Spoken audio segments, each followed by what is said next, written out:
Thanks for watching. I'm meteorologist Jacqueline Thomas. Heading through this afternoon, what a difference compared to these last few days. A cooler stretch with us now as we head through the end of the week. Through this afternoon, temperatures in the 60s and 70s. Plenty of clouds overhead as well. The clouds ultimately winning out as we head through the rest of the day. That wind direction out of the east and southeast, so that easterly component to the wind helping to give us some of these cooler temperatures. And we hang on to this cooler stretch right through the end of the week and into the start of the weekend. Temperatures by Saturday only in the 60s, and by then we see a chance for showers return.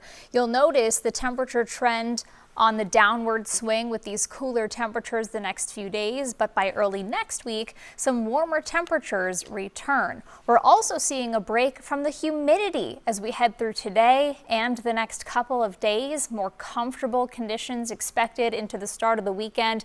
Humidity then starts to build back in again as we head towards Sunday and Monday as that heat begins to build back in as well. Futurecast taking us through the afternoon hours. There may be a couple of showers or a sprinkle in spots, but plenty of us stay dry. Best chance will be as you head further south. Then as we head overnight, there could be a couple of showers for some of us as well.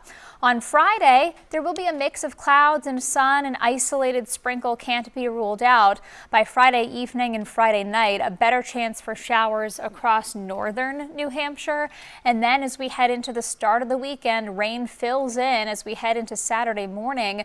So a soggy start to the weekend expected. You'll want the rain gear on standby as we head towards Saturday. There may be a few downpours or even a rumble of thunder at times as well. But we will see some drying conditions later as we head towards Saturday night and Sunday.